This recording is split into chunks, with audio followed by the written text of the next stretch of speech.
Amanda Bynes had a segment called Amanda Please. Okay. So that's why.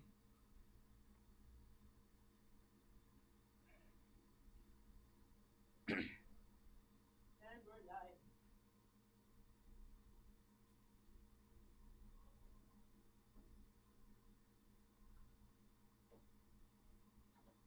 it is. I can see it. I'll just tag you. Sure. Do you see it? No. Right. He's a. There. Yeah. Issa Please. Just ignore us, guys. Actually, don't. Tell your friends about us. Yes. We're about to start. Issa Perez is here. Hey Hold everyone. on, just give me a second. We're just texting our loved ones. Maybe we're not going home ever again after this interview. So we're saying our last goodbyes because this is gonna take all day. Did you say goodbyes already? Your goodbyes already, Issa? Yeah, I was like, no one bother me. For the next For the next 24 days. Yes. Okay, good afternoon, ladies and gentlemen. Welcome to the Pilosopo podcast. I'm your host. My name is Jiggy Jr. And live with us here this afternoon, although you'll be watching this one in a separate time, perhaps in the morning, in the evening, or in the wee hours of the morning, doesn't really matter. But today, we're having no less than the lady behind that hit TV show or video show that's found on Facebook by Hannah, of course. She is known as at Issa Please. Her full name is Issa Perez Gandionco. Yes. Hi, Issa. How's it? Hi, How's Jake. How's everything? It's been really good. How are you? I'm as okay as you. I heard you just got married and all that stuff. Yeah. So congratulations. Thank you. Okay, we're gonna talk about that in a few moments. But before we get to that, Issa, tell us about the background of Issa Perez. How did she get into becoming an influencer and host of a hit show by Hannah? Tell us about the background in which led you to this moment right here, right now. Okay, so before I start telling you, the question is, do you have time? Because it's a long story. We have all day. So, okay, the short story is I've been doing this for 13 years. Okay. I literally, well, that's a short story, but the longer version is I started personal vlogging or blogging. So, my blog for 13 years was actually like a personal diary. So if you look at my original website, I was in the 6th grade. My mom was always going through my diary. So I was like, I need an online journal because my mom doesn't know how to use the internet. So that's basically how I started blogging. And then I was in college. I was in a course that I didn't really necessarily like, which Which I was didn't what? know would become useful. Which was what, if I you took don't up mind? nursing. Okay. So I am a registered nurse. Okay. But I never really wanted to be a nurse. So I kind of was in that stage where I don't want to do this for the rest of my life. I need to find my passion. So when I was in college, I was like, you know what? I've always been blogging. I love fashion. I want to make a career out of it. Let's start blogging. So I started blogging, and then that led me into fashion, and then that led me eventually into vlogging, into podcasting, into talking about lifestyle. And then here I am 13 years later talking about the thing that I didn't think that I would be talking about. Something related to the medical field. Okay. The hit video show, which is found on Facebook and as well as YouTube, is called By Hannah, right? Yes. Tell us about the concept of By Hannah. What is By Hannah, and why did you decide to make this kind of a show? Okay. So By Hannah is basically, the tagline is, By Hannah is a show made for women, but not just for women, for everyone else too, because knowledge is power. So By Hannah is basically what the tagline is. It's a show for women, but it's basically for everyone else. It's for men, so that they can watch, they can get a better understanding. It's about everyone in between, the trans community, just want to learn more about, the female body, or basically just for anyone who wants to learn. That's basically what it is. So it is centered around women, but there are a lot of men and people in between who can relate to it as well. So it does appeal to basically anyone and everyone. One of the most popular videos of that TV show or video show is the one that you did peeing while standing. Yeah. That's the normal position of men when we pee, right? Of men, yes. But women normally sit down, but you stood up and peed. Tell us about that, and why do you think it got 2.9 million views as of today's counting? Okay, so that video was really funny because that was like that was obviously the first video, and then that that device, it's called a Go Girl, has actually been around for a while. What do you mean? That's the device There's you a use? device. There's a So you can- silicone device. It's Oh, okay. it looks like a funnel. Okay, I didn't know that. It's basically a thin funnel Okay. that you put on top of your vag, Okay. and then you just let it all out, and Okay. then you can pee standing up. So it's super useful. I've known about the product because I go camping. Okay. And then like when we go, I actually almost fell off a mountain once because Tried peeing? I tried. No, While I squatted. I Okay. peed the regular way that women pee. Okay. And then I almost fell off a mountain because it was so dark. And I was like, God, I need one of those Go Girls. That's what you call it. A Go Girl. It's called a Go Girl. As opposed to a GoPro, a Go Girl. a Go Girl, yeah. So you put it in front of your vagina and then Yeah. you pee standing up. Tell us about the Yeah. experience. I peed on myself. The Okay. first go, I peed all over myself, my Okay. hands, my shorts, my underwear. I had to go Okay. home without any panty. Okay. And it was like, it was a struggle Okay. basically, but it was very useful. So we came out with a video. It was so crazy because usually nobody really shows their pee, Mango. They don't show blood. They don't show pee. I think I'm the only crazy person in Cebu who was willing to do that. But at the end of the day, I was just thinking, everyone pees. It's just water, but it's yellow. Yeah. It kind of smells, but it's a video. No one's gonna smell it. So I was just like, okay, let's do it. So yeah, I did that. And then a lot of women were actually saying that they needed it because I put myself through different situations. It wasn't just, mangihi ta, let's just pee anywhere for the sake of peeing. It was more of Like a daily real life life- application. real life situation. Yeah. So I tried it outdoors on my grandmother's plants. So she was quite surprised to see that. Poor plants, right? I know, right? She's like, oh my God, ako nang tanom day. I was like, yeah. But then I also tried doing it inside a car.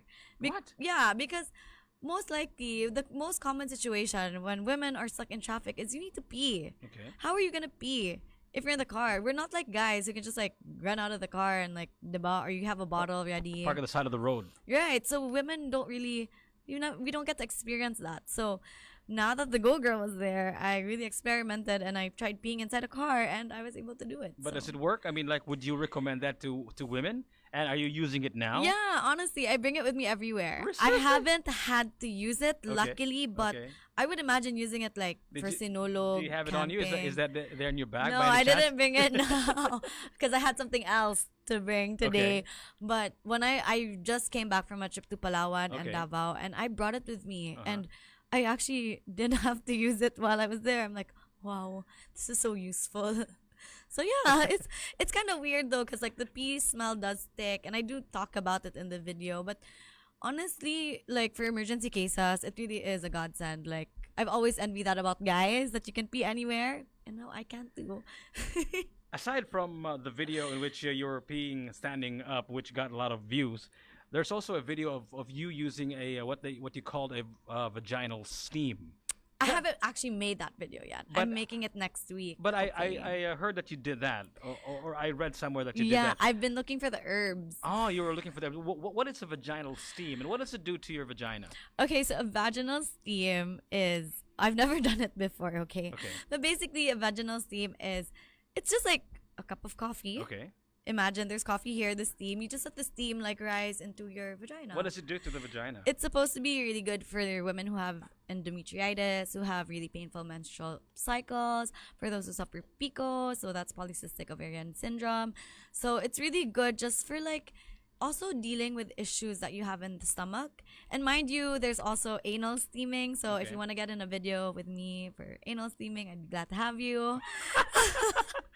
We can do it on this podcast. Oh, no. What does it do to your anus if you do anal steaming? So for guys, it's actually really good for hemorrhoids. Okay. And it's really good for cleansing. Okay. And just like, getting the bad juju out of your body. Bad juju. Yeah, just like if you have any issues, they say it actually helps with headaches too. Really? Yeah. You'd be surprised. Like it does if you do it really does it hot. require like a machine? No, it's really just like a pot of Okay. hot water Mhm. that has steam, and then you add a bunch of herbs, and then you let the steam, you sit over the steam. Okay. So if you can do it at home. If you have obviously you have a toilet, you just Okay. put a bowl in there with the hot water, the herbs, and you sit on it. If it's too hot, it'll Is burn it your like, balls is for it like a sure. specific herbs that Yeah, that's why I've been That's what you're looking for. scouring the internet for Oh, all okay. these herbs because they say that there's So basil, have you found oregano. it? Have you found it? I've been lucky. Yeah, I'm talking to someone right now, so hopefully I'll let you know because you're gonna be in that video with me. Oh no. You also are about to release. I know you don't want to talk about it exhaustively since you haven't released the video yet. But you Yeah. have you're working on a video about vaginal weights, right? Yeah, yeah. I Um, actually did. Maybe you can give us a sneak peek about that particular video, and also maybe you can tell us about when it'll be released. Okay, so vaginal weightlifting is actually a thing, and It's an Olympic event by any chance? No. it should be. It's so amazing. It should be. Like, okay, so basically, there are these like contraptions. They're like weights. Okay. They're made out of crystal. Sometimes they're actually silicone grade Kegel weights, and you basically just stick them up your vagina, Okay. and then you can tie stuff to the bottom of it and lift it. So this morning, I was able to lift. I won't say. You have to watch the video. It's coming out tomorrow. Tomorrow at 7 p.m. But it was a trip. It was amazing. Like, I was standing there. I wish that guys would understand this feeling, because prior to the show, Jig, I never really got to know myself as a woman. I was like, yeah, I have boobs, sure, I have a vag, guys don't have it, whatever. I was never really aware of myself. But then doing the show, it really opened my eyes to like, wow, there are parts of me I never knew were this strong, or wow, I never knew that my body could do this.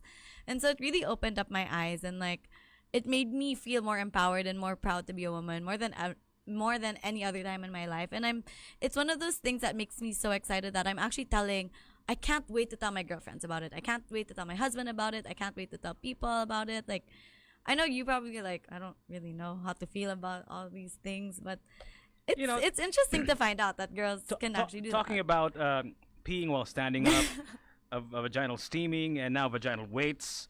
It's hard to imagine that we could have done this one, let's say 5 years or 10 years Yeah. ago, but now we're openly talking about it, and it's getting a lot of attention. Yeah. Why do you think women are craving for this kind of information? Why do you think? I think because, well, I really think it's because we still come from a I still think, that the Philippines is still a little bit conservative, honestly. Not a little bit, a whole lot. Yeah, like I was a little bit hesitant to say it because I do think that we have matured. We are like getting a little bit more open-minded, but there still is that resistance, Bastion of resistance. right? Like, I honestly waited to do the show after I got married. Okay. So we had the show in the works a while back, like probably a year ago.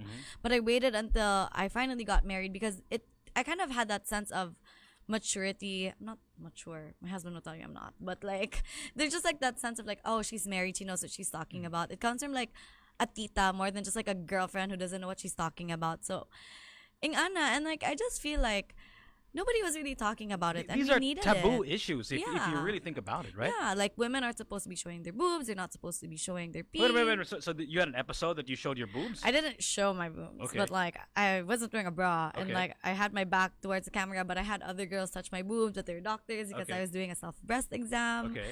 But I just think that a lot of women also really needed this because why? Actually, it was through videos that I watched online that I found out that you don't know this. You have girls, you have kids, you have children, Yep. you have daughters. Yeah, a daughter, yeah. You have a daughter. Yeah. Does she have her period? Of course, yeah. Yeah. So like I never knew up until last year that when we menstruate, our blood is chunky. I always thought that I had a disease because my blood was chunky. And it wasn't until I watched videos about it online I realized that, oh, other women's blood is chunky too. I always thought I was going to die early because of this. But apparently it was normal. So it was just like stuff like that. Wait, so you found out about that on the On internet? YouTube, You yeah. didn't ask your mom about it No. or anything? Like, why not? Because I was embarrassed. Okay. Like, it's not really something you talk about. It's just like, I don't know, like women, we just kind of are very quiet about stuff like that. Like, we're embarrassed that our secretions look like this or our bodies does this, when in fact it's normal. Like, we don't want to search it online because, Google says it's cancer even when it's not. Just stuff like that. So I just feel like there's so many things that women should know about their bodies that they don't.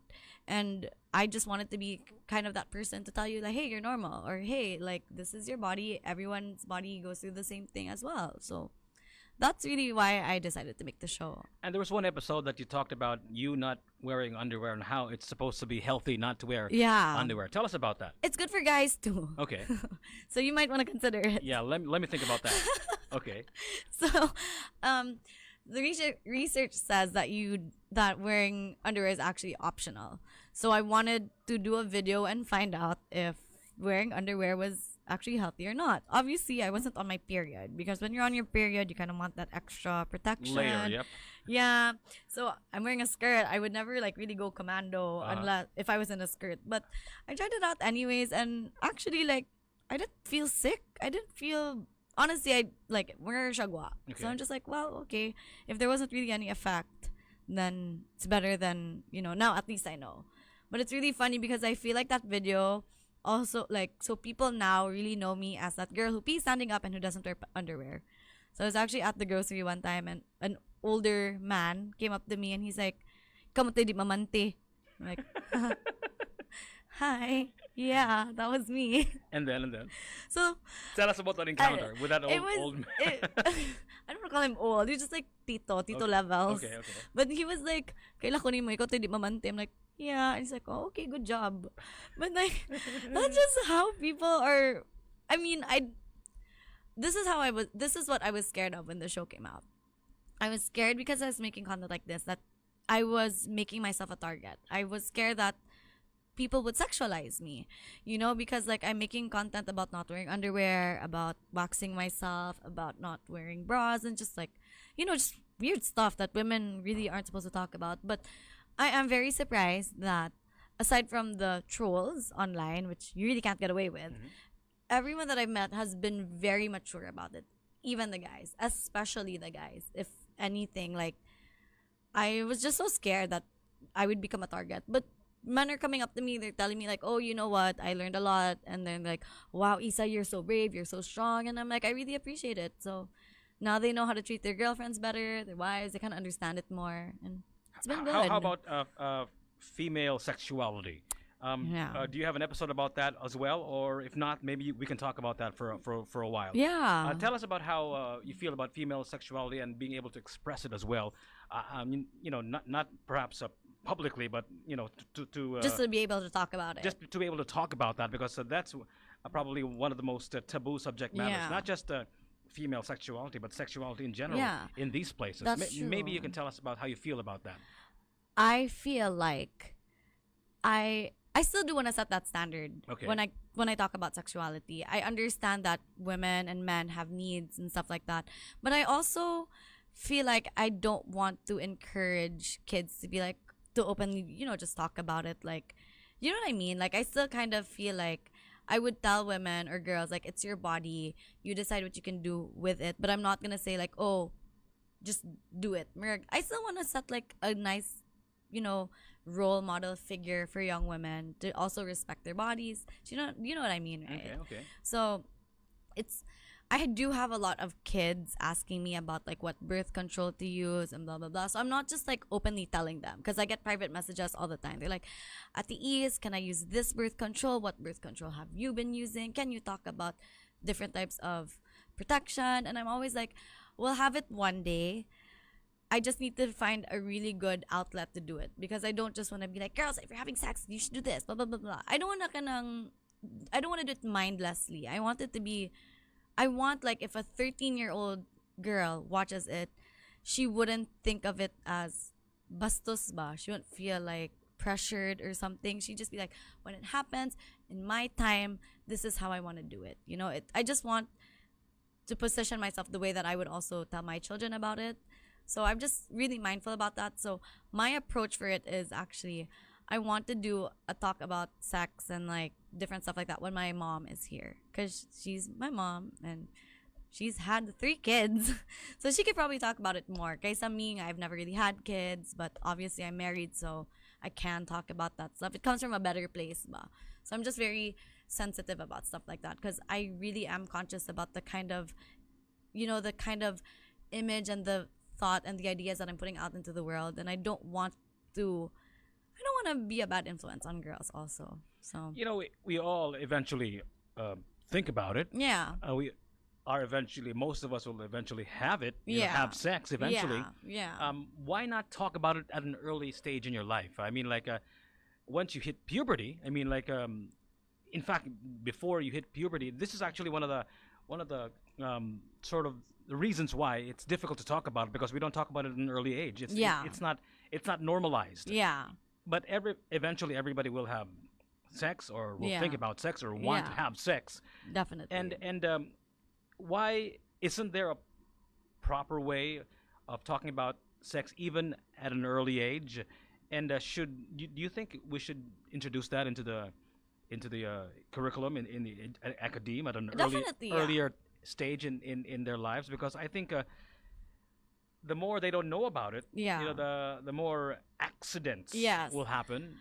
So Unwanted pregnancies, that's perhaps. true.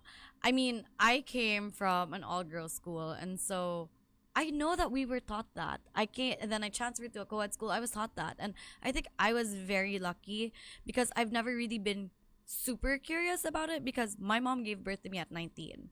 So I grew up in a family where Issa, once I got my period, it was like, don't have sex, be careful.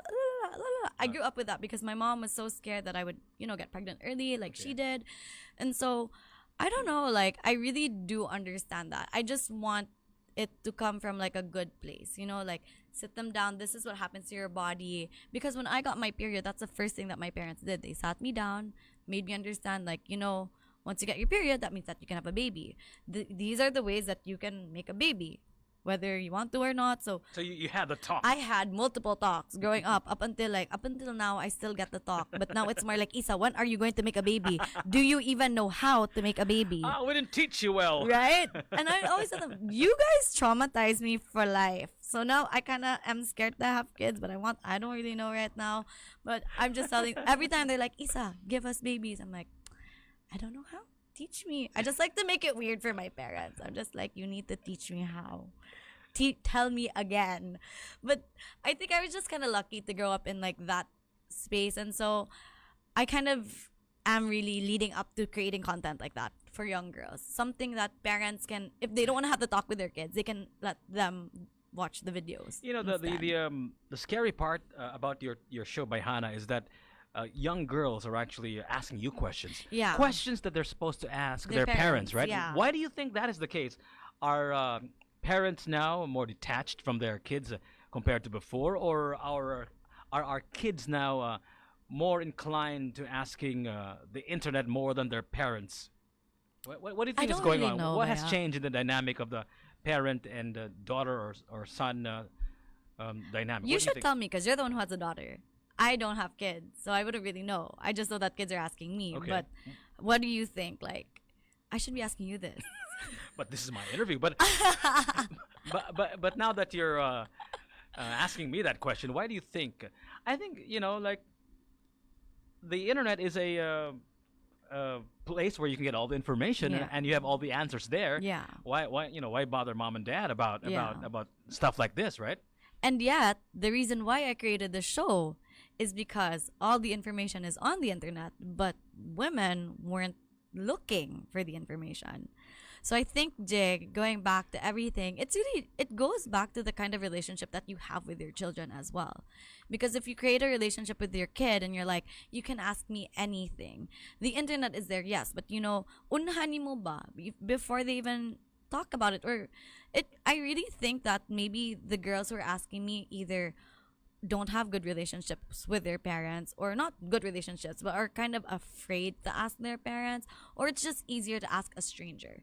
Or I think maybe I've just created that image where I'm kind of like a big sister, a tita, an ate, what may you, and they think it's like easier to ask me because I don't know. I think like sometimes it's easier to ask someone who doesn't really know you personally because it's just a name, it's just a picture, and I wouldn't hold it against them. I wouldn't be like, who is this person? Why is she asking this? I don't need to know anything about them. I just either I tell them that try asking your parents, try having that conversation with your parents, or if you think that there's something wrong, go see an OB, go see a gynecologist, go see a doctor. So they're probably more comfortable with a stranger like you, perhaps, right? Probably.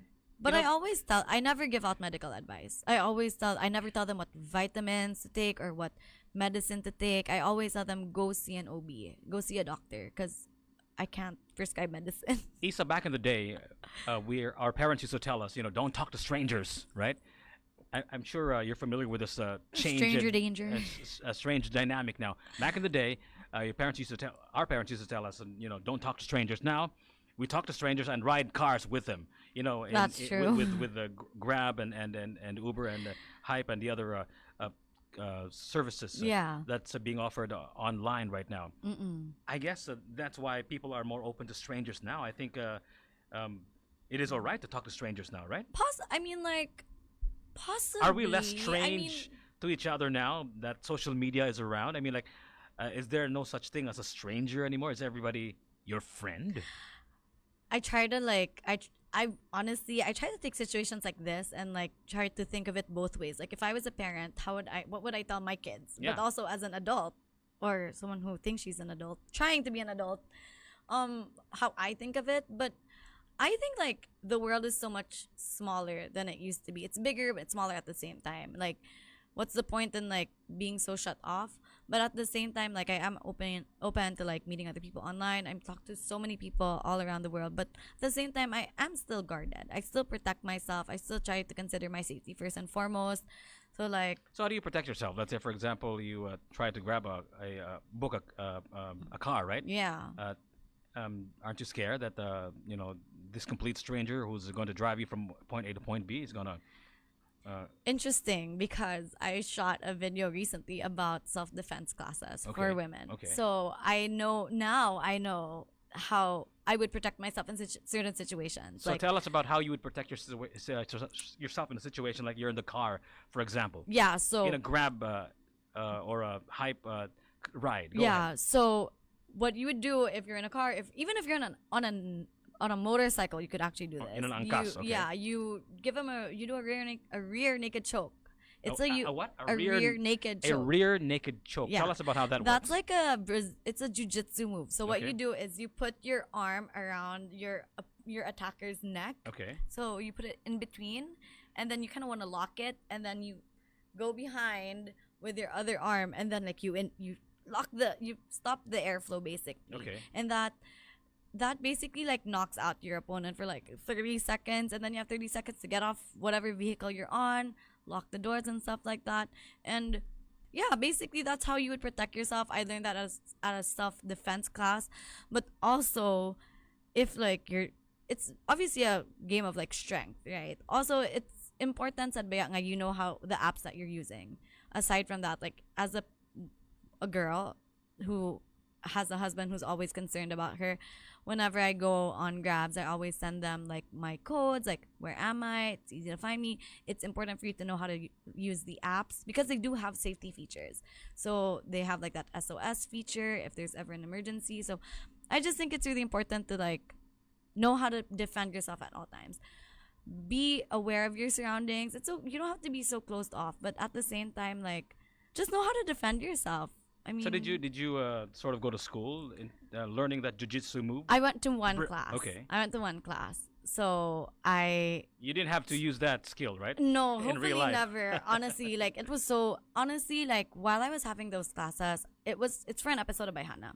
So we're still editing it, but I was getting severe anxiety while I was learning how to defend myself because I was thinking, "Oh my god, how many women could have used this? Like how many lives would have been saved if they had just known how to defend themselves, as simple as a neck grab or an arm grab or someone like pulling their hair from behind, even just someone being on top of them." And then it took me to so many dark places. I was like, how would an attacker end up on top of you? And it just like really scared me. It made me really anxious, and I was just like, this makes my show even more important. I feel like if you're a woman or if you're a guy, you're watching this, it's something that I would make my friends and my family watch because I'm like, hoy, tanawan ninyo, you never know when this is going to be useful, right? So it made my cause even more important and more meaningful because I know that I'm not doing it for myself, because the internet right now, a lot of the I don't mean to like throw shade or anything, but I feel like a lot of the content right now is so self-centered, and coming from that era, And fake too. yeah, I'm not gonna deny it. Like I'm on Instagram. I've like my photos are, those are like all planned out. Those are heavily edited and stuff like that. I do admit that. But like coming from the generation that really did create that industry, I just feel like it has to stop somewhere. Like it can't always just be about us. it's more like how now it's like how can you make your content more meaningful? How can you add value to someone's life? And I think that I found that in Bayhana, and I was You it's trained good. for one day to protect yourself against an Yes. attack, jiu-jitsu, right? Yeah, yeah. And I had Counselor Nina Mabati Mm-mm. with us a few weeks ago in an interview, and she has like a group called the Battered Husbands group or something like that. Yeah. Because what do you think of equality? Mm-mm. Because women, especially in this day and age, are fighting for equality in many parts of the world, right? Mm. And the traditional role of a woman here in these places in the Philippines is, the man is the breadwinner, and the woman takes care of the kids, and and takes care of the cooking. That's the old way of looking at the roles of men and women. What do you think are the roles of men and women now? Has it changed dramatically? Um, are women really getting treated equally in the Philippines? I think so. This is honestly something that I'm kind of struggling with. You Okay. know, I've only been married for 5 months, so I'm still like I'm kind of getting the gist of being married. I'm figuring out my responsibilities and stuff like that. But honestly feel like more of the pressure comes from people outside. It's always like because my career has been more busy now that I'm married more than it ever has been. So people see me going out now and they're like, "Wait, laag lagi ka asa man imong asawa ay mong bana. Wait, you're a wife. You're supposed to be at home." And most of those comments actually come from other people, but my husband is understanding. He knows that I can't cook all the time. He doesn't expect me to cook all the time either, which is great. We actually like really share the roles and responsibilities in the house, and I don't feel pressure from him. I feel more pressure from people in the outside world who are always like who kind of have that idea of what a wife should be. And I'm just like, I'm not about that life. So I do feel like I was really pressured about it. I kind of thought like, oh, I'm married now. Should I just stay at home, be a wife? But then I would like fall into a really deep dark hole of depression if I just had to stay home because I feel like I have so much more potential. But my husband doesn't complain. It's really just more of other people. They're like, "Oh, you're a wife. You're supposed to do this. You're supposed to do that." So, I mean, like it is what it is. But I'm happy. My husband doesn't complain. So, it's not. So what have you observed out there? Like, are we women really being treated equally? Maybe not for yourself, but Yeah. what have you seen out there? There's a lot more opportunities for girls nowadays. Like actually women are really rocking the industry right now. In my field, a lot of them are doing really well in the creative field, in the content field, in advertising, marketing. Even like honestly, I don't really feel like there's a play of sexes. Like there's no you know what I mean? Like there's no fight girls are better than guys. Like everyone's just okay. I think like there's no discrimination so far that I've felt, you know, in terms of like career. I think people are kind of get it. In fact, I think the opposite is true. I think men treat women equally in these places. It's probably women against women that Yeah, in a way are sort of fighting each other. Yeah. that's true. I feel Tell, like tell us about that dynamic because men fight differently than women, right? yeah. I mean like it so I know we were talking about this earlier Yeah. and I did mention that most of the time I sometimes feel like it's women fighting against women. I just feel like I feel like it also has to do with a little bit with social media because we see these perfect lives projected online, and so women are just kind of like, oh, I want that body. Sometimes it's not even women against women, also it's even just women against themselves, you know, like me against myself because I'm a jealous neighbor. I just like look at other women and then I build insecurities. I kind of compare myself when we kind of have to realize that life isn't a race. It's we just get where we need to get to whenever God wants us to get there. But I just think that the reason why I wanted to do the show is because I wanted women to realize that, you know, different bodies, we all go through the same things. Like I really think that it has so much potential for women to understand themselves, to understand their bodies, to understand other women, and to be more open minded, and also to treat each other better.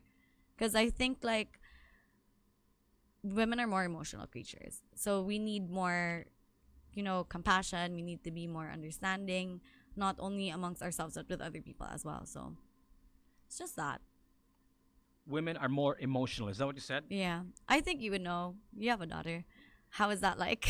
Yeah, I guess you're right. Interesting. So let's move to another subject matter. The very controversial SOGI bill, right? Or Yeah. SOGI bill. Yeah. And the making of another CR for the third gender, or whatever you wish to call LGBTQIA plus plus. Yeah. Tell us about how you feel about that. What do you think? Well, I really don't. I try not to like verbally express opinions like Well, that. Like This is an interview, so you have to I've verbally thought- express yourself. I've thought about it, but I haven't really thought about it long enough to like really form like my concrete answer. But it was interesting enough because going back to the Soji bill, when the peeing standing up video came out, Okay. people were actually sharing it and saying that, oh, this is the solution to the Soji bill. And I was like, oh my goodness, well, I really did not mean for this to happen. But So it was just coincidence that it really was just a coincidence. Okay. Like I didn't mean to offend anyone. I don't think I did because I never talk about stuff like that. Yeah. But in the going back to your question, how do I feel about it? I really don't know. I just wish that one day everyone kind of just figures everything out. Like I understand the QIA. If I'm missing any letters, excuse me. plus, just put plus. Plus, I do understand their sentiments, and I understand the sentiments of women. I've heard people from the LGBTQIA plus community talk about their perception on the issue, and they're 50-50 as well. I just think that people will always have their opinion. We're never really gonna be on the same page completely. Otherwise, wow, where do we live? In paradise? But we don't, right? We don't live in a perfect world. I just think that I hope there's like a little bit more understanding and respect, mostly. Maybe I don't really mind about, like, I don't really have an opinion about the Soji bill, but I do care more about people respecting one another. Like, you can have your opinion, but ay lang binastusay. Ay lang pamastos. Like, just don't be rude, People are people. Everyone has feelings, no matter what your gender is. So, very diplomatic answer. You mentioned that the video of you peeing while standing up came at the time when the SOGI bill was being talked about in the Senate, right? In the House of the Senate. Tell us about because it got almost 3 million views, which was spectacular for any standards. 2.9 million views is a lot of views. Tell us about how it is to make a viral video. I know people have tried to contain it. They've tried to dissect how it is to make a viral video, and in many respects, 2.9 million views is a viral video. Tell us about how you were able to do this particular viral video. How did that happen? By the grace of God. So it's really about luck, huh? It really was luck. Like, honestly, we knew that the video had an impact. We just didn't know it would be a 3 million impact. The very start of the video was amazing because it was like men tagging women and women tagging women. And then the more views you get, the darker the internet becomes. The more views you get, the darker the internet becomes. Explain to us how that works. So at first it was all pretty. You watch the numbers grow. It's like, wow, people are commenting. They're enjoying it, blah, blah, blah. 2 million views in, then the comments started getting really weird and kind of harsh. Then people were like, oh, she's a pig. Oh, she's disgusting. Oh, she's the scum of the earth, And then you would see the shares, and at first it was pretty, and then later on, because it got so viral, it was so impersonal. People kind of forgot that I was a woman. They forgot that I was a person. They just saw me as like someone in a video, didn't care that I had feelings, and then they would just say really mean stuff. But I've 13 years in this industry. This isn't my first rodeo. I was that girl behind that also viral video during Sinulog. I was a girl hitting the car window saying, stop hitting the car window. I don't know if you remember that. Okay, well, tell us There about was a that video. There was a video last, I think like 4 Sinulogs ago. We were driving down Elizabeth Pond.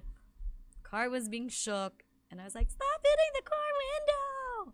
And then everybody hated me because I was so social. Why am I driving around Sinulog, whatever, blah, blah, blah. Okay. And so that wasn't coming out. So you took a video of you getting attacked.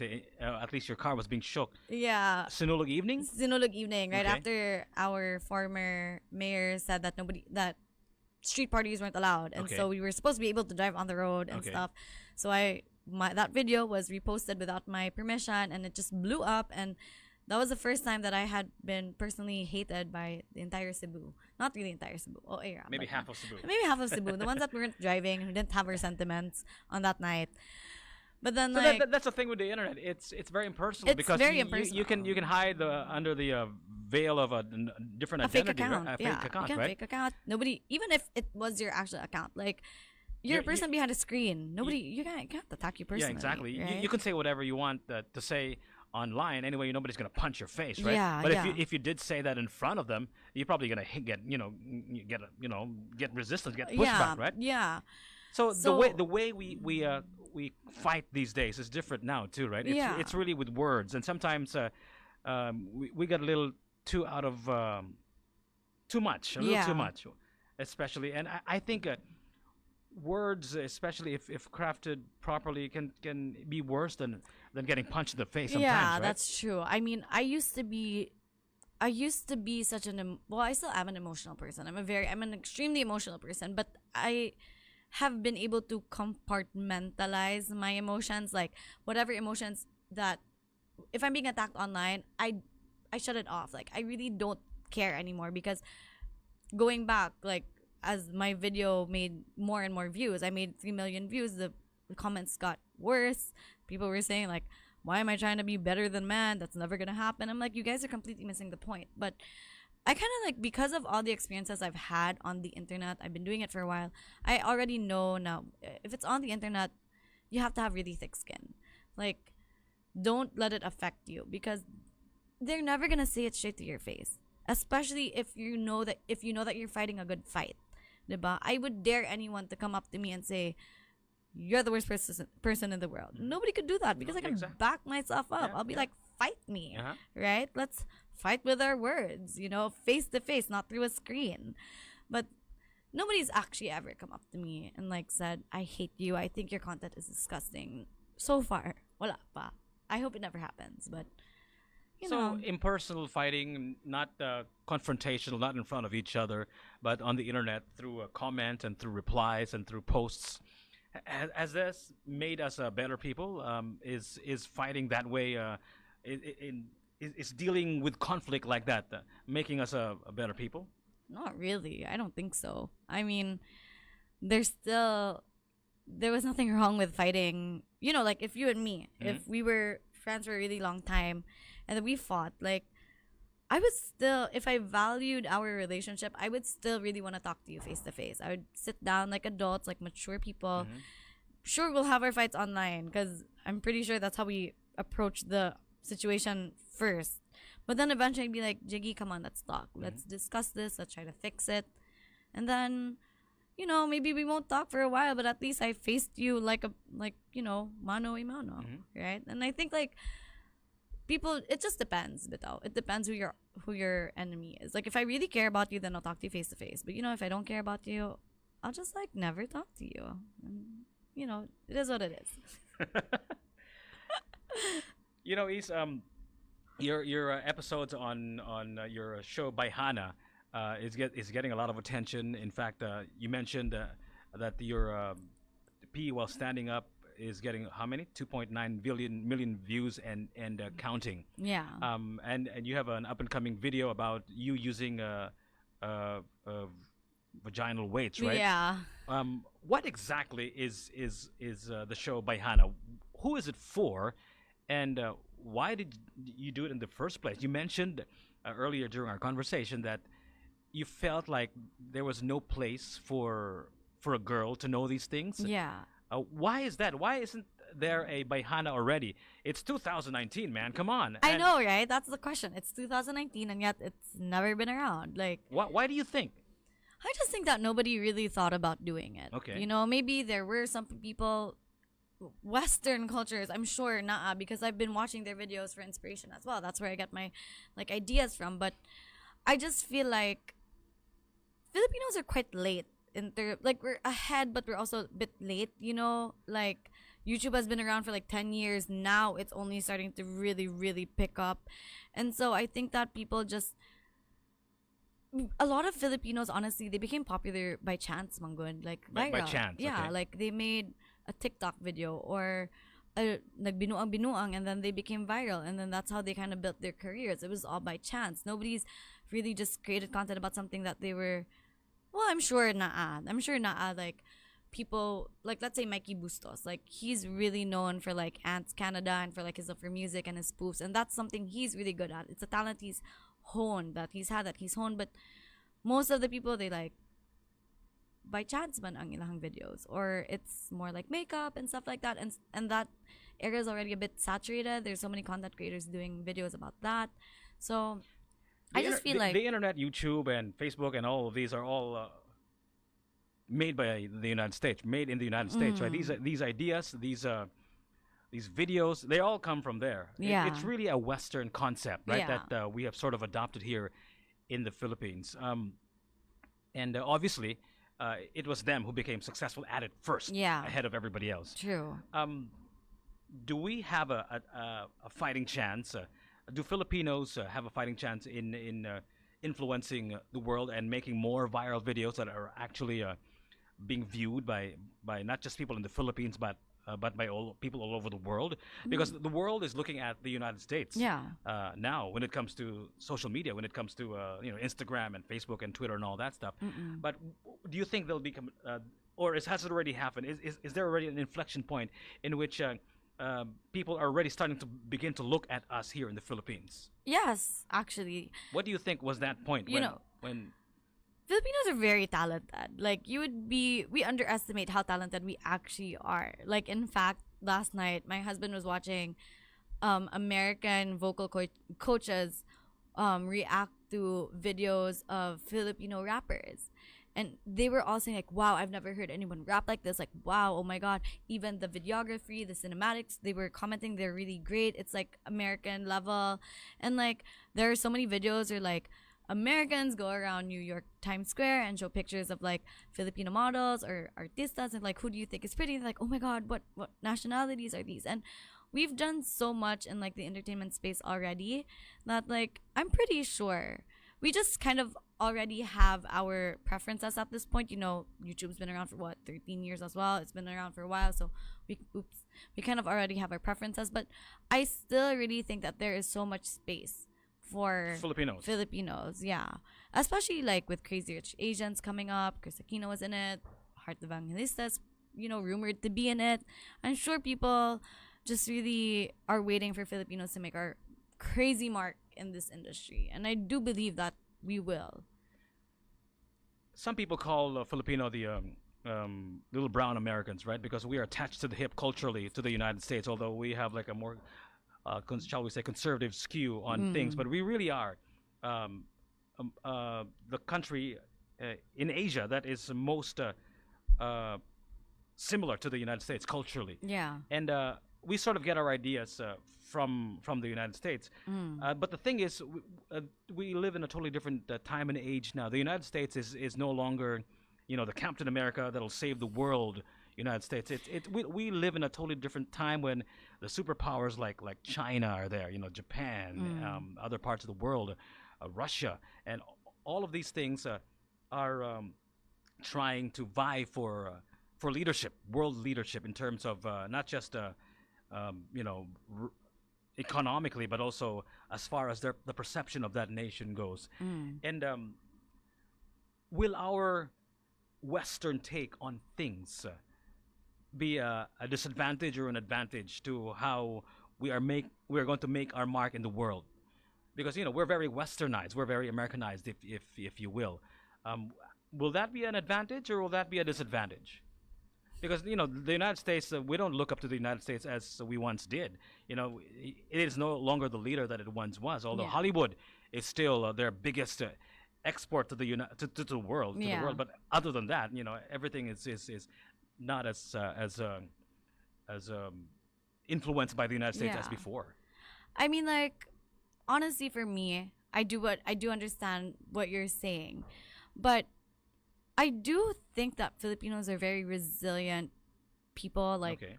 we're a very, we've been through so much as like a race. And so I just think that no matter what happens, we'll figure it out. Like, even if we're so influenced by Western culture, but that isn't exactly the trend right now, because Okay. like there are other countries that are becoming stronger and more influential. I still really think that Filipinos can, we've gone through worse. Like, this is just entertainment. Like, what I'm talking, like, this scheme is like entertainment. I really do think that we can still create our own identity, no matter like if sila ang sikat karon or sila ang sikat later, or we don't really look at them as much. I still really do think that Filipinos can take all these things that are happening around us and just make content or make something that is our own, that will really shine and stand out. And I think that it's already been happening by good. So yeah, I mean, I can't really think of like concrete examples, but just in this space alone, like, Cebuanos or Filipinos have actually been making our marks around the world already. So I do see what you mean. I'm still trying to like really create like a concrete answer, but I still do think that Filipinos do have a very good fighting chance, and that we will still really rise. The Bisaya, not to be regionalistic, but, well, I am a Filipino, so we're a pretty, I hate to say it, but regionalistic as a people sometimes. Yeah. We can be regionalistic. Most of the most popular videos online in the Philippines are from Luzon or from Manila, right? Only a few are from Cebu or from the Visayas. Why do you think that is so? And how do you think can we equalize that? So that's a very interesting thing that you just said, because BICON is happening on October 25 and 26. Okay. And at the press con, which you missed, by the way, Okay. it was really interesting because we had like the heads of the PR companies in Manila come over. So somebody actually did raise that question. They were saying na, oh, it's mostly Manila who have like the upper hand, maybe because like it's just so condensed there. That's where all the ad agencies are. That's where all the big companies are. The artistas are all there. Yeah. The senators are all there. Yeah. The congressmen are all there. That's true. And so The biggest stars are all there. yeah, that's what they're saying. So they're like, how are there going to be opportunities for us creators in Visayas and Mindanao? And actually, they were saying that that's not completely true, because a lot of the big creators in Manila are actually from Cebu. To name a few, they were saying Kim Chu.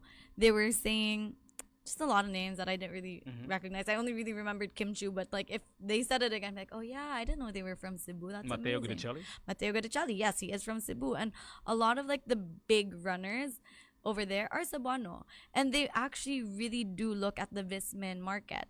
So they are also thinking of ways to really influence the Visayas and Mindanao market. So actually at BAI, they're saying that we do penetrate the Visayas and Mindanao market, but also we do have an audience from Manila.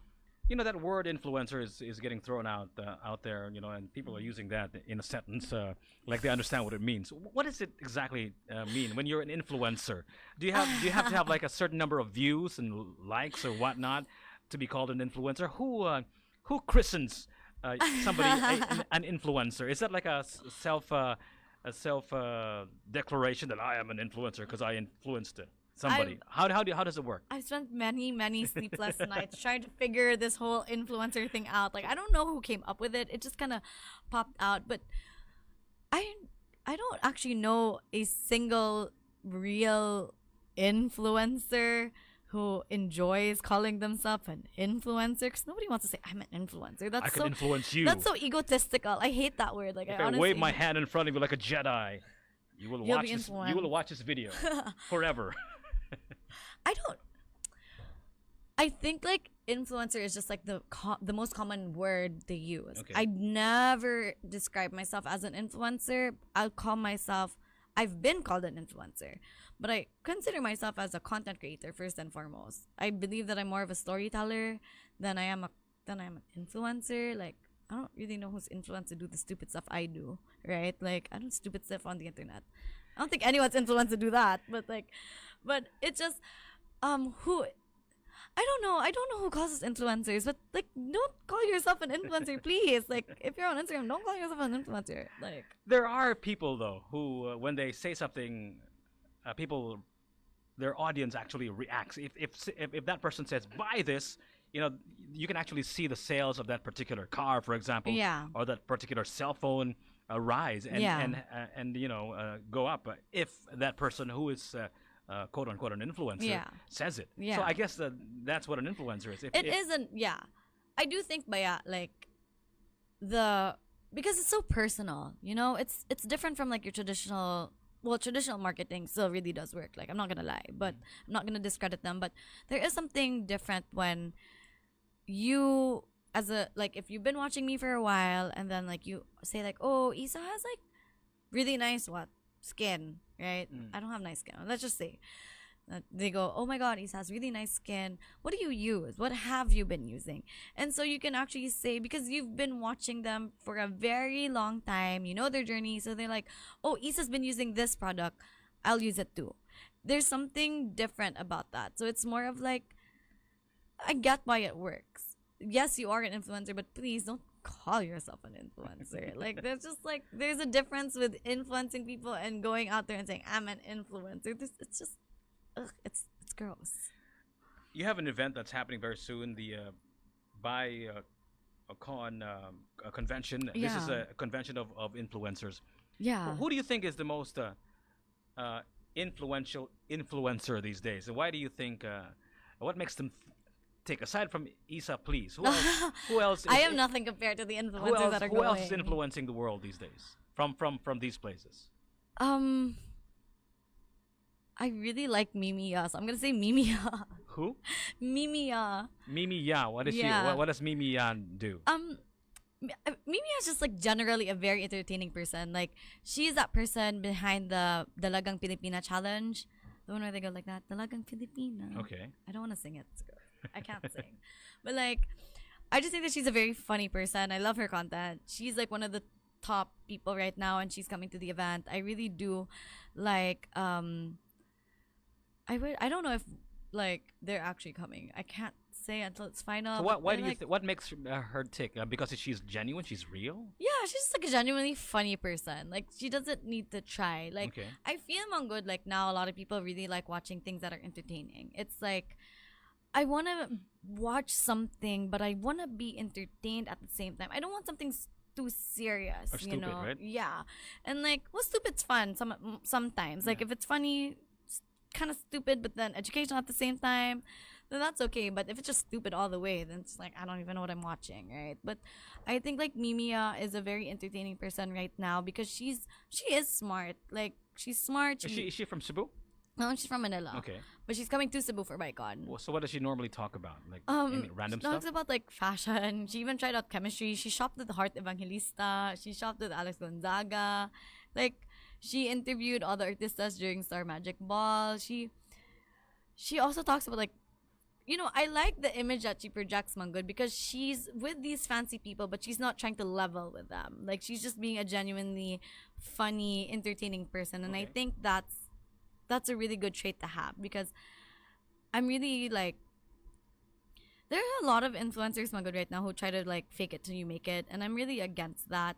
And I just really feel like I like the direction that Mimiya is going to. So like, she's kind of like, I don't know, like she's kind of basta. You just have to watch her videos. She's super funny. She's super funny. I love her so much.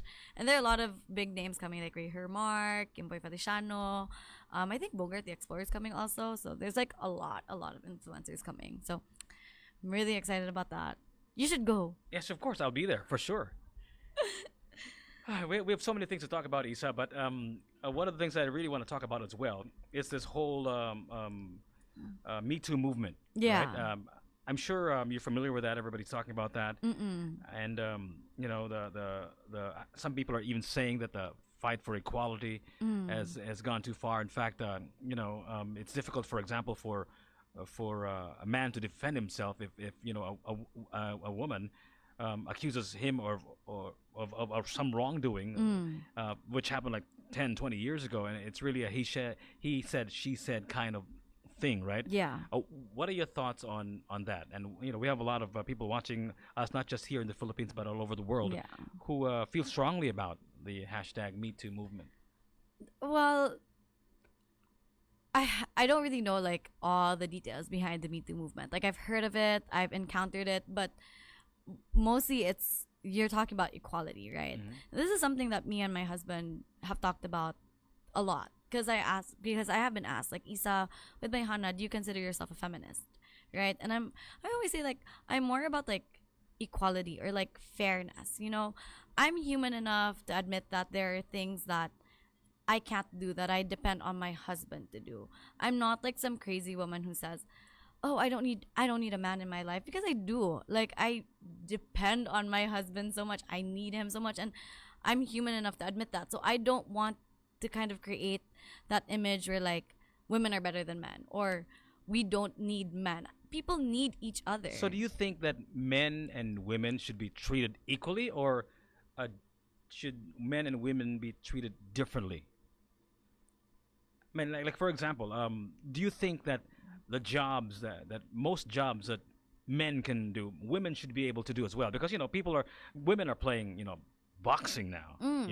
They're doing UFC, mixed martial arts. They're playing basketball. They're even doing weightlifting Yeah. and all that stuff. So Yeah. do you think that it is a direction that we should go, like I women being treated honestly- equally to men? Because whether we like it or not, there are really biological and physical I get what you mean. differences, And right? I get that. Like were created to be stronger supposedly than women physically. evolved to be stronger. They because- can be like they can lift more than a woman can. I get that, but there are also really strong women as well who can Yeah, lift more yeah, than a man exactly, can, exactly, right? yeah. Like I get that argument, but my take on that is just let people do what they want. Like regardless of their gender, if they want to do that, let them do that. It's their life. Like maybe that's kind of like a very safe answer, but I don't spend so much time thinking like, oh, if a guy can do it, like girls should be able to do it. If girls want to do it, let them do it. If guys want to do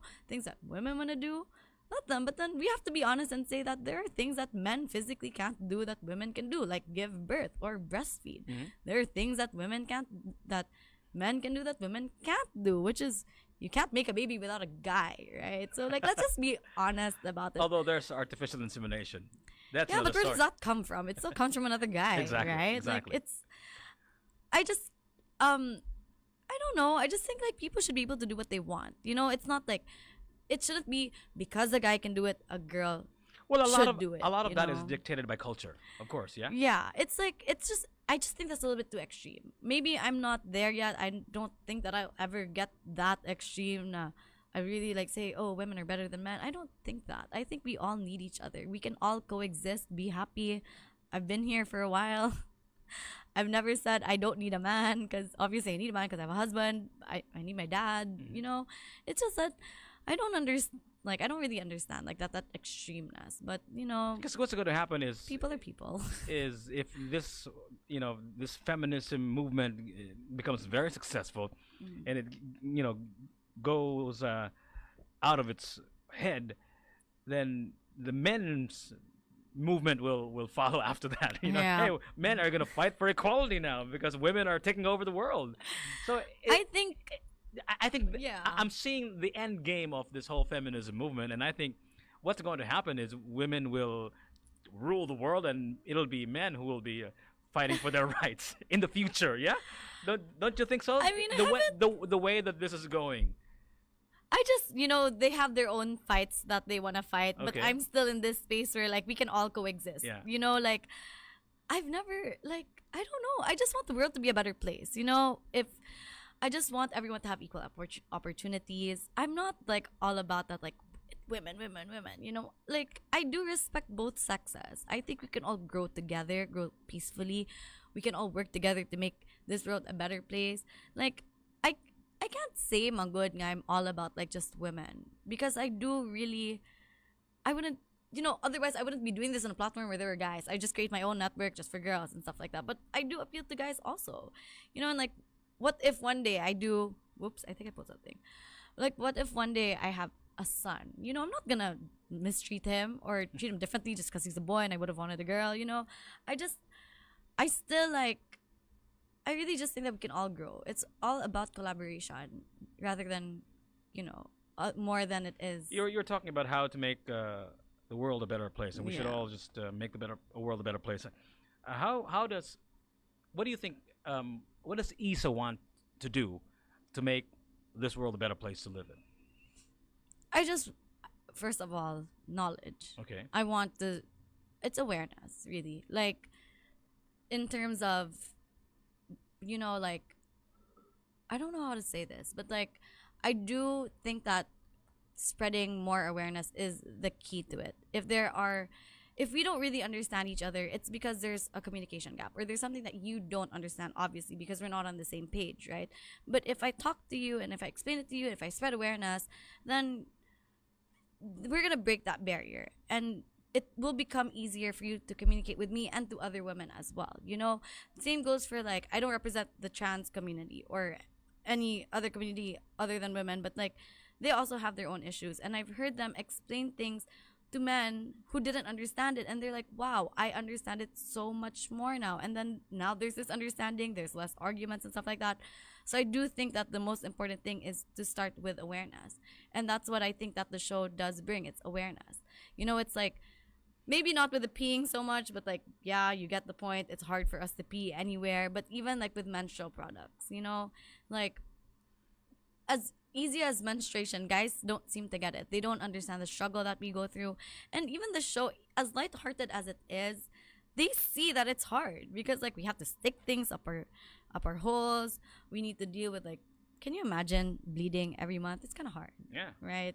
And like, I can't imagine, but yeah. yeah, like, it's really hard, but it exists. And I think guys just kind of don't get it sometimes. So the show isn't to say, oh, we bleed, we're better. It's just like, hey guys, We bleed, we're better. Nobody, I've never heard anyone say that. I did not say those. That's not my tagline in life, but Hashtag bleed better. yeah, there is a hashtag. Women bleed better. We want to have a better menstruation. That's also a thing. But like, Is there such a thing? yeah, you know what? How does one have a better menstruation? Well, for me, I used to bleed through a menstrual pad, but now I bleed through a menstrual cup, which is a Okay. cup that I stick up my vagina, Okay. and then it just captures the blood, and I pull it out, and I pour it out, and Wow, interesting. it's a video. You can catch it. It's a second video, so it's there. But basically, that video was meant to show girls that you can have a better period, and to show guys that this is what we go through.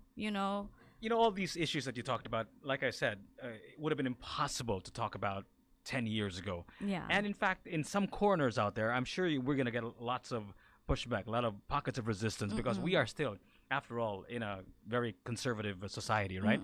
And there's going to be a lot of close-minded people out there who will refuse the conversation. Yeah. What do you have to say to them, and how do you think can we break the ice with these people who are still, in a way, close-minded? I think people have their own time with everything. Like, I'm not the type of person to force my opinions on anyone. I don't want to shove my ideas or the things that I'm doing in people's faces. I just feel like when you're ready, then you'll be ready. This would be good if you force someone. You can never do that. You can't force someone to like you, and not everyone is going to like you. And I've already come to terms with that. But it's, the content's there. It's always going to be there. It's not going anywhere. When you're ready, then watch it. If you don't like it, then it's not for you. It doesn't have to be me. I urge other women to make content as well, or other people, even guys. I just want, if it's not me, at least you find out from someone else. You know what I mean? Like, I'm not the only female vlogger in the world creating this content. There are other people. So it's either you learn from me or you learn from someone else, but in your own time. You never force it.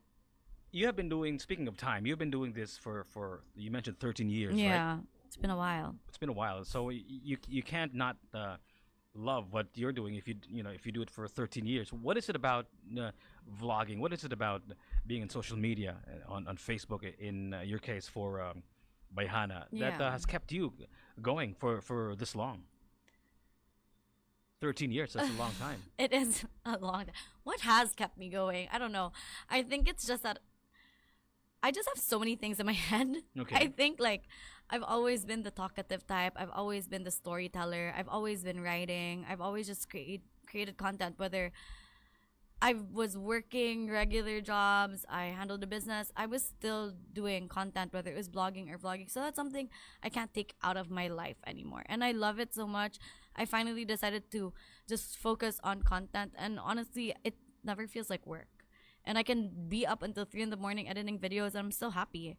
Like, I think it's just because it's just the way that I express myself. And I'm very grateful that the way I express myself also is able to influence other people as well. And I'm able to teach them things that I think are important. So I think that it's definitely those things. And then every once in a while, you get like a really good message and like, I didn't know this about my body, but because of the show, I learned this. It just makes everything a lot better. One of the things that you have to handle online is the criticism, right? And you mentioned that you need to have thick skin when you enter this kind of a social media game. But we have a lot of young people out there who are crushed by comments, by criticism online. What do you have to say to them? If anything, what kind of advice will you give them if you have any? Please. This probably isn't that good of an advice, but like, I say this, but I also am trying to apply it in like my own in my own terms. But like, time heals all wounds. Okay. I feel like there's so many taglines for this. Time heals all wounds. What doesn't kill you makes you stronger. Just like, they're so cliche, but they are true. They still work, right? They are true. Like, I think that I've been called so many things, but it's honestly just what's the worst thing that anybody's called you? A cow. A what? A cow. Like a cow? Yeah, like what they do you said mean? that, or like I was a pig or something like that. Okay. Like they said that I was like. What is it about? Why was you called a pig or a cow? It was a peeing video. The peeing video. It was either that or I was the scum of the earth because I was like Hugawan or something. You mentioned that the more views you have, the darker the web becomes. That comment came like 2 million views after. That's kind of scary. It sort of scares people to succeed on the internet because in the moment you get 2 million videos, 2 million views, you're gonna see the dark underbelly of the interwebs, right? So how does that work? Do you view all your comments? Do you respond to all of them? No, I never. This is what I learned,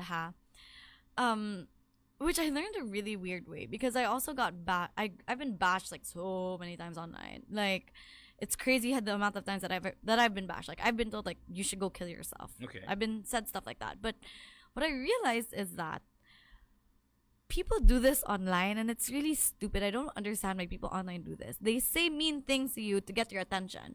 The moment you respond to them and say, or you fight back at them, they're like, oh my God, I can't believe you replied. So I'm like, what?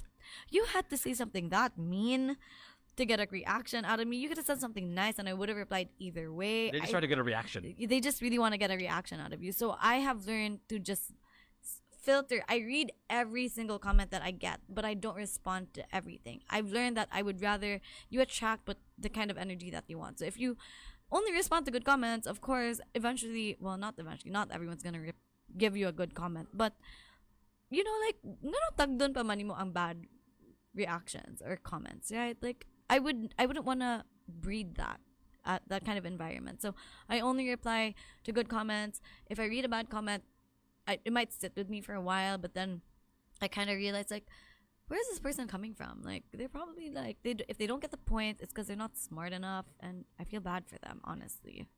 Do you think, because you're still early in the game, although you've been here for 13 years on social media, on YouTube and vlogging and all that stuff, but your Bayhana series of videos has only been around for, you mentioned 5-6 months? No. Less than that? Less than that. Like a month. A month, okay. Yeah, so going 2 months. And you mentioned that you've already sort of quit your business, you sold the business to focus on this. Yes.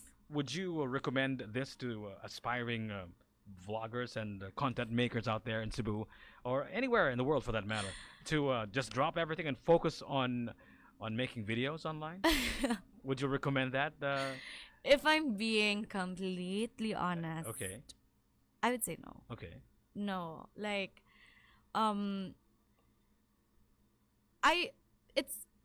situation was kind of different because like I decided to stop doing the business because I wasn't completely happy with it, but I still work other jobs. Like I'm taking other positions as well, but still under Bai. I am actually the chief talent operator officer for Bai, so I handle my own department, but I've kind of given that business up, so that I can focus on the industry that I really am in love with. Okay. But I don't just make videos. I also have like another job, because like even my favorite YouTuber online, she has like 9 million subscribers, still works a regular desk job. Okay, like a day job. Yeah, she has a day job. Like unless if you feel like it's super secure, then maybe, but I don't know, maybe I'm just not that like adventurous in life anymore, because like I have bills to pay and stuff like that. But like reality hits you need a job, right? You can't just drop everything, make videos, and hope like boom, you're gonna make it, right? Like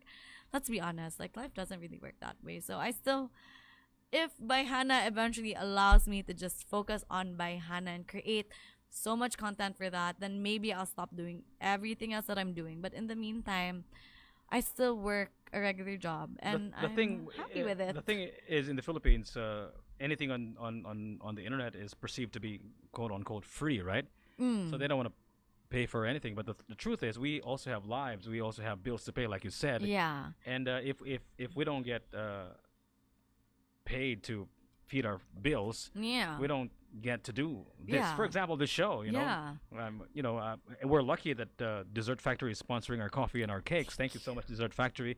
And I'm sure you're lucky that you have a show sponsor that sponsored your show as well, by Hannah. And but the truth is, we're also addicted, and our kids are also addicted to this thing called food, right? We also have to eat. You know what I mean? So I think it is but prudent for us to also ask for the support of our audience, if it does entertain them, if it does make them feel good, if it does provide them with information that they need. I think it's just but prudent to tell them, hey, you want to pay for this? Yeah, that's true. I mean, that's also something that is a real issue. Like, we have bills to pay. I mean, like, people don't get it. Like, a lot of people think that the life of an influencer is just like pretty pictures, makeup, traveling, and all that stuff, going to events. But the reality is it's a lot of hard work, and so we should be at least compensated for our hard work. And I do believe that that's something that we at By TV are really trying to develop, and that is like creating like better opportunities for influencers, because we've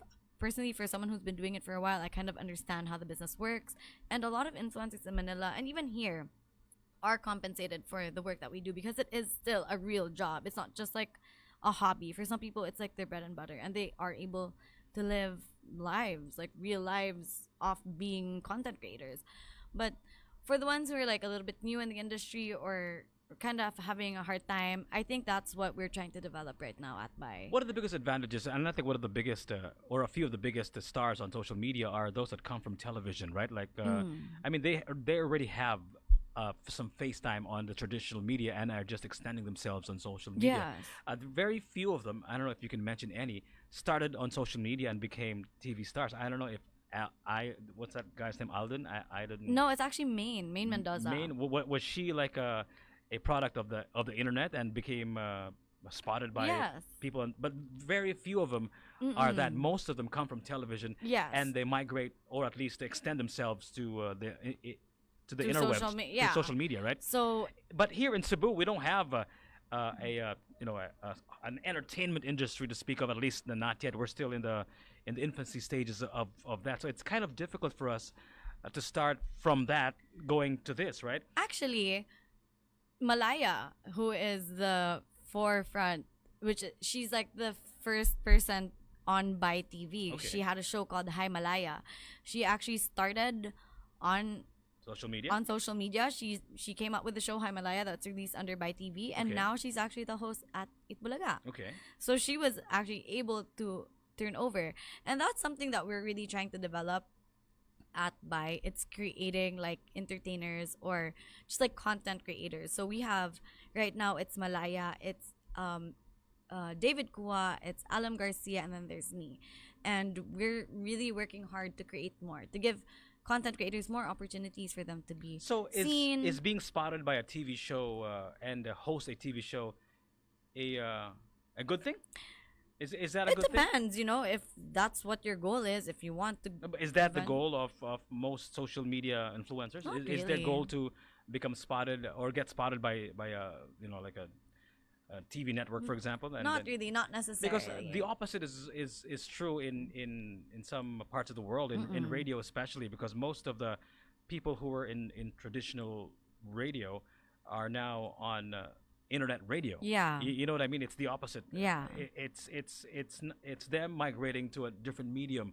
Yeah. I think what television has to gain. I'm getting cramps. Oh my goodness, jeez.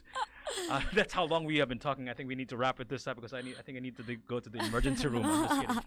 So I think television will gain a lot from picking up somebody like Malaya to go on television, because the Malaya already has an audience online, and she goes on. She's a she, right? Yeah. Goes on television, and those millions of viewers that she has online hopefully gets transported to television as well. Yeah, yeah. So I'm not sure if that's really the objective. Is that your objective? Do you want to get spotted by a TV network and perhaps host a TV show one of these days? Is that the goal? Is that a worthwhile goal? It's entered my mind. I'm Okay. not gonna lie. You know, Okay. if I get a bigger platform Okay. to talk about is it, then television yeah. the bigger platform? Isn't that an old platform already? I'm just curious. I think that I can do both. Okay. You know, like if I ever do go on television, then I think I can. I'm pretty sure I can still do online work. I can do both. So I think that I can just, just because you're on television doesn't make you exclusive. You know, it's just I thought you were gonna say televagina. wow. It must be on my mind all the time.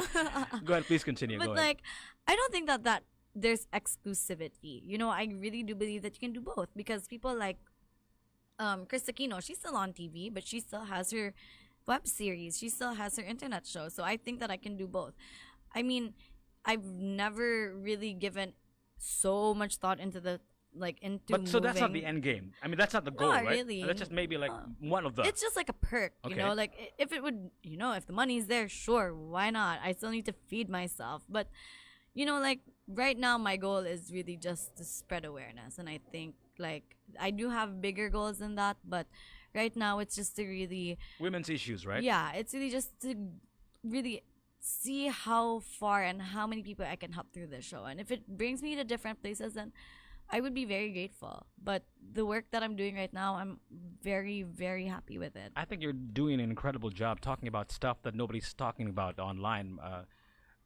Issa and I think talking about vaginal weights, vaginal steam, and peeing while standing up. These are things that nobody would dream to talk about, but you get to talk about it. And I think just having the conversation is really a good thing. Yeah. And I think all the women out there, and maybe all the men out there, are thankful that you're doing that. I was really nervous about it, honestly, coming into it.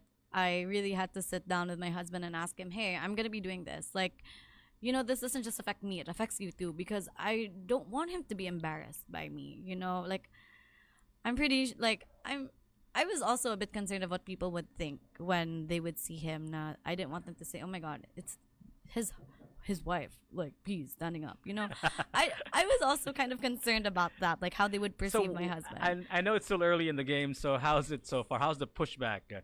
It's okay. I mean, like, it's fine. Like, I really did talk to him, but yeah, and he Okay. did saying, what? I'm not talking about him because I'm sure he'll understand. Yeah. But how's the pushback? Like, how's the reaction so far? And you're just in the first month Yeah. of Bayhana, right? Imagine if it gets 5 million, 10 million, 20 million views.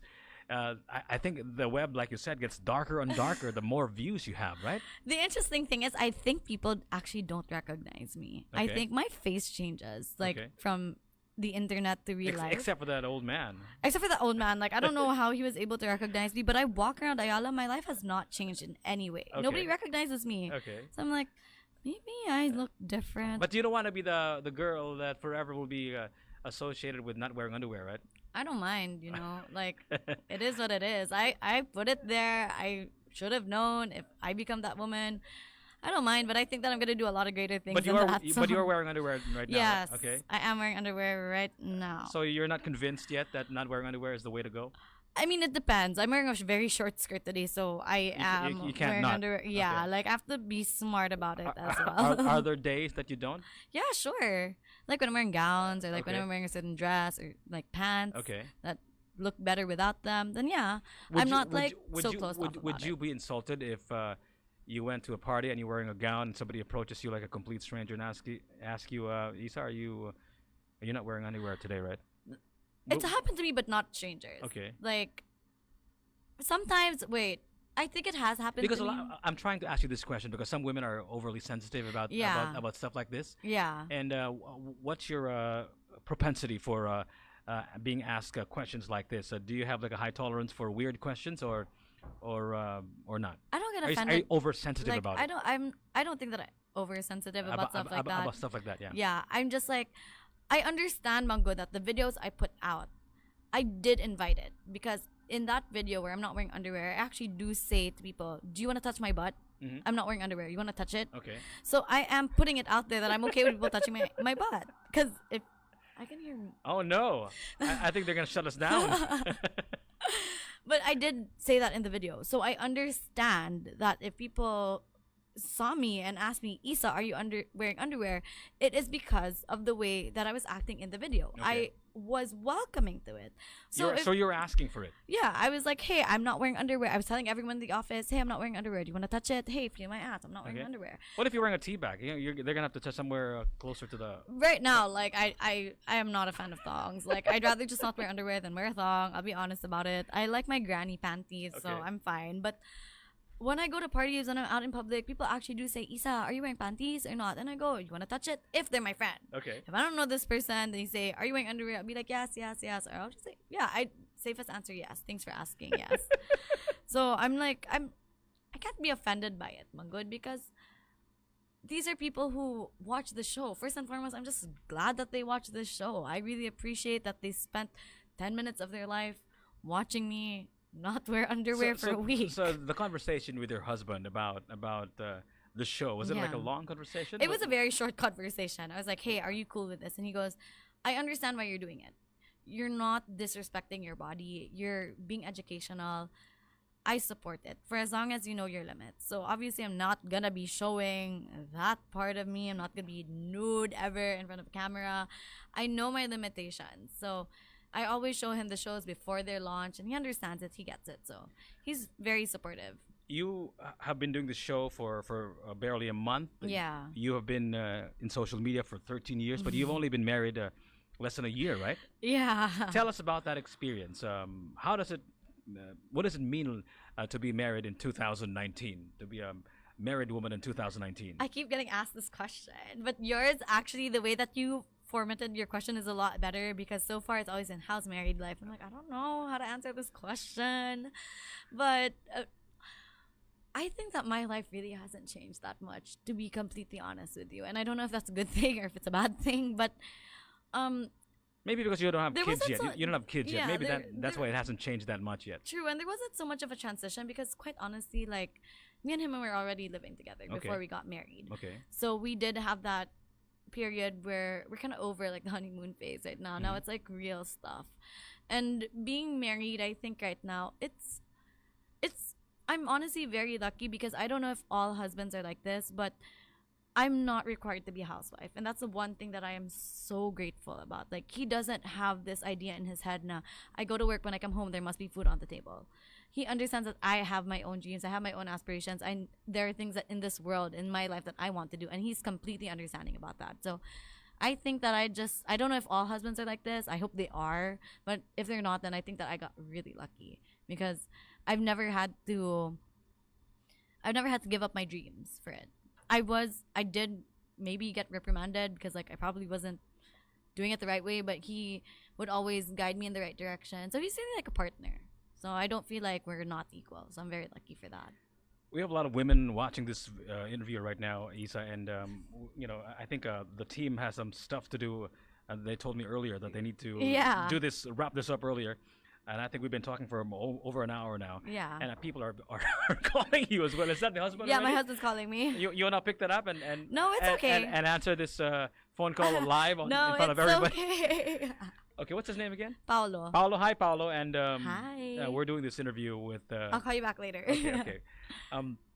What do you have to advise all the women out there? How does a woman in 2019 navigate through relationships or navigate through life, because it is kind of a different compared to men Yeah. for women out there. What do you have to tell all the women out there? My advice is really, number one, don't be in a hurry. Don't be in a hurry, and really try to find someone who treats you as a partner, not like, you know how they say like behind every strong man is a woman. You've heard that Yeah, of saying, course. Yeah, right? that's a cliche, but Yeah, but now I think it's more like, nowadays it's more like, it's not, I don't think that someone has to stand behind anyone. I think we can both stand together. You know, just find someone who understands you, who really doesn't try to change you. You know, I think that's the most important part. Just be with someone who's understanding and who really doesn't try to change you. If it change, but you know, sometimes change isn't really a bad thing. Maybe just change you for the better. Try to make you a better person for as long as you understand the reasons why they're trying to. I had a Blinken Leon over a few days ago, last week Yeah. actually, and she was also like you, very strong woman, and she didn't have to give up her dreams. Yeah. She doesn't believe in giving up on her dreams. Just to be with another person, maybe in your case a husband. Yeah. Maybe because it is you're both alpha female, and that's why you are like that. I'm super not alpha in my relationship, I promise. Okay, so you wouldn't say that you're alpha female. That's why you want your way and not give up on your dreams and all that stuff. I don't really know if that makes me an alpha female, because like in my relationship I really don't think that I'm alpha. I'm not like Okay. super strong. It's, I think I don't know, like I don't think that I'm like super alpha. I'm like my way or the highway. You know, I've never been like that. I think that I just got really lucky. Okay. That's like, I think like it's 2019, you know, like guys are like, oh, you know, we're both gonna work. We both need money. It's not just me. So yeah, I don't think like I'm super alpha. Like I'll be honest, like I'm such a puppy when it comes to my husband. I'm like, save me. Like I'm like a prince, like not a princess. I'm like a damsel in distress. Yeah. I do have that. Like I'm always like cute to my husband. Like, Okay, Issa, why don't you invite them to watch you on your next episodes? Maybe you can give them a sneak peek of what's coming up next week at Yes. Baihana, and Yeah. and where they can find it. Also, maybe you can tell them about that big event that BICON is doing. Yes. What do you call that again? That event, the It's BICON. It's BICON Infest. infestation, right? Yes, Infestation. yeah. Tell them about it and invite them to also check it out. Go ahead. Okay, so if you like this interview, I hope that you guys catch me. I do have a show called By Hannah. It comes out every Wednesday at 7 p.m. And this week, we are going to be lifting things with our vagina. And it's going to be really fun and Vaginal exciting. weights, ladies and gentlemen. Say Yeah. it. Say it. Vaginal weights. That's what we're going to be doing this week. And also on October 25, or actually October 26th, BICON Infest is happening. It's happening at the SM Seaside. You can get your tickets for 1,000 pesos. You can message the Buy TV fan page and someone will get back to you. And we're bringing in the biggest influencers of 2019. So it's going to be really fun. Maybe you can drop some names.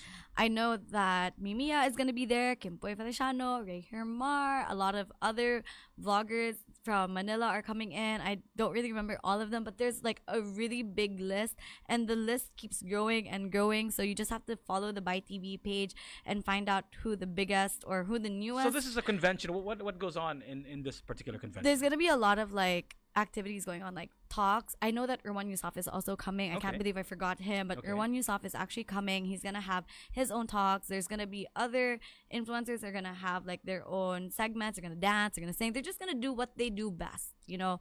And it's a chance for you like to meet them, to create content of your own. It's a great place if you're an aspiring content creator to go and just hone your skills and maybe come out with good content. It's just like, it's a really fun event. And I'm gonna be there. I'm gonna be hard at work. I'm not gonna be wearing a bra the entire week that week for content.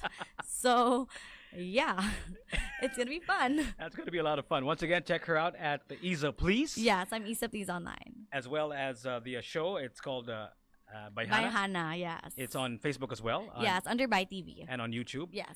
And Issa, keep on doing whatever it is that you're doing. You go, girl.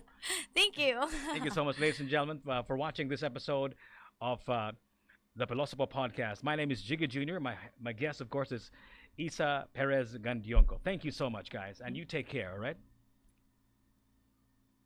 All right.